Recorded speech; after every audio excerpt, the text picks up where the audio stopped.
Shalom Adonai. Esse vídeo aqui, a gente está explicando lá o capítulo 1 de Gênesis. É para explicar para vocês que do versículo 1 para o 2 existe um tempo, uma unidade de tempo, um espaço de tempo entre o versículo 1 para o versículo 2. Por que eu estou falando isso? No princípio criou Deus os céus e a terra era sem forma e vazia. Então ele criou céus e terra, concorda?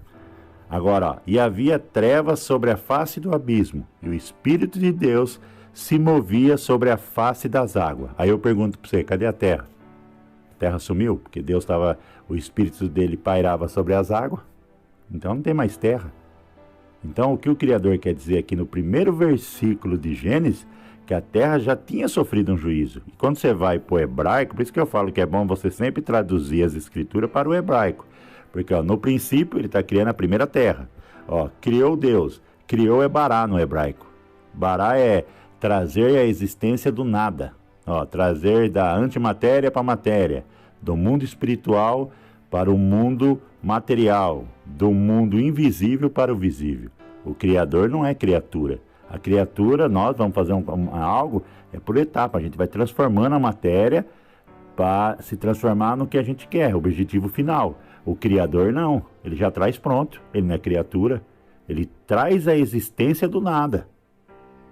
Então, e aí quando você volta aqui, criou os céus e a terra é eretz em hebraico, e a terra era sem forma e vazia.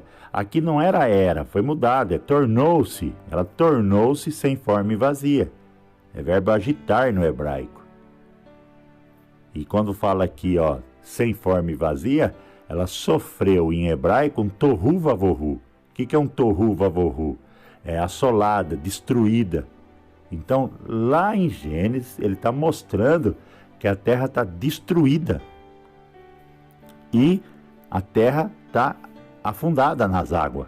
Por que está afundada nas águas?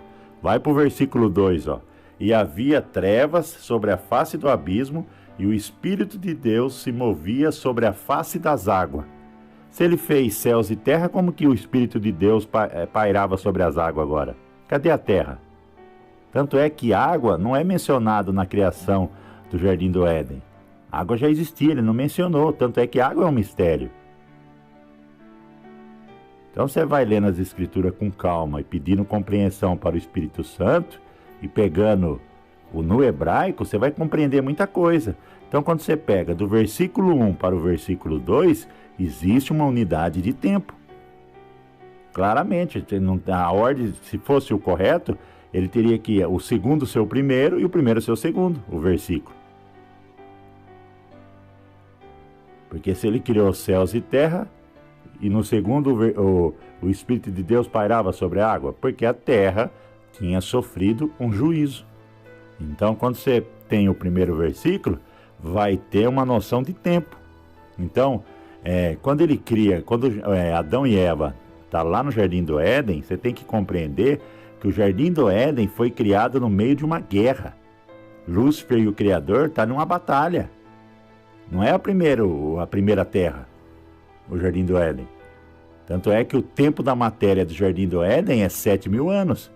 Quando Adão e Eva estavam no Jardim do Éden e não tinha pecado, ali é a eternidade, não tem tempo. A partir do momento que Adão e Eva pecou, aí ele entrou no tempo. Por isso que o Criador é Sol, Lua, as estrelas, os planetas, eles são o que no firmamento? Um relógio do Criador. E através desse vídeo que eu estou explicando, assim, vídeos pequenos, explicando etapa por etapa, que quando eu estiver falando lá do povo da Atlântida, de Lemúria, pela ordem correta é o povo polar, Hiperbórea, Lemúria e Atlântida, até chegar no nosso tempo. Você tem que compreender que esse tempo a gente não existia. Depois, na Atlântida, sofreu um juízo, ficou um tempo, aí que vai ser construído o Jardim do Éden. Por isso que esse versículo 1 e 2 explica isso. Então eu vejo pessoas na internet às vezes explicando polar, Hiperbórea, Lemúria, Atlântida, até eu quando eu estou explicando, às vezes no comentário, cadê as escrituras? Não existia nem nós naquele tempo. Não tem escritura lá, são os filhos de Deus, eles desceram do céu. Você tem que ter essa compreensão.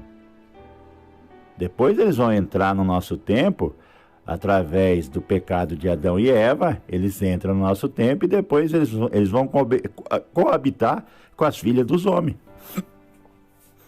Aí que eles entram aqui também de novo. Então você tem que compreender isso. E esse firmamento, ele abre e fecha. Existe um sinal. Eles compreendiam isso, eles vieram de lá. Tanto é que eles fizeram as pirâmides todinha no paralelo 33, que é o vórtice do Sol Negro, do campo magnético que está no meio do planeta, que a ciência fala, que é o Sol Negro. Então, que cria o campo eletromagnético da Terra. Então, você tem que compreender que esse vórtice que está no paralelo 33, eles construíram as pirâmides lá, com o intuito de abrir o firmamento. As pirâmides, elas existem há 35 mil anos, elas afundaram e vieram, quando o Criador levanta a Terra, elas levantaram também. Tanto é que tem hoje, quem estuda, teste de carbono comprova que as pirâmides têm 35 mil anos, tem marca de água nelas, comprova tudo, tanto do dilúvio como marca que afundou tudo. Só que eles não querem que você tenha essa compreensão. Você pode ver que eu estou em um versículo 1 e 2 e olha, é tanta informação. Então quando você lê lá, você tem que prestar atenção. Fez céu e terra, e depois o Espírito de Deus pairava sobre as águas. A terra estava abaixo da água. Então é interessante as escrituras. O Criador, ele deixa tudo, mas você tem que, sempre que você for ler, você tem internet hoje, entra e traduz no hebraico. E busca o significado das palavras nas escrituras no hebraico, que é a fonte inicial. Aí você vai ter uma compreensão muito grande. Então eu estou fazendo esses vídeos pequenos, para quando chegar, vou passar agora também de novo pelo relógio do Criador. Eu fiz uma série disso, mas eu vou fazer uma explicação bem assim, vídeos pequenos, para depois você ter uma compreensão grande do assunto. Você vai compreender aonde você está no tempo. E você tem que compreender isso. Porque Jesus, quando ele fala assim, deixa seus mortos enterrar seus mortos, eu acho umas palavras duras de Al-Yashua, que é Jesus. Por que eu achei umas palavras duras? Porque ele chamou pessoas vivas de morto. Então eu pergunto para você, você está vivo ou você está morto? Só Deus sabe, né?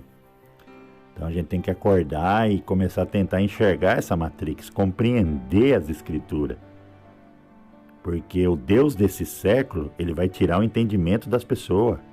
E se ele tirar o entendimento, ele cega você e você vai estar morto. Então a gente tem que sempre ter uma palavra assim de respeito com o próximo, carinho, amor. Se puder ajudar, ajuda. Porque você está de passagem, amigo. Você só está de passagem. E se você estiver dentro, eu chamo a Matrix, que ela tira seu entendimento. Se você estiver dentro dela, ela cega você. Então quando você tiver alguém falando do Criador, presta atenção. Shalom Adonai.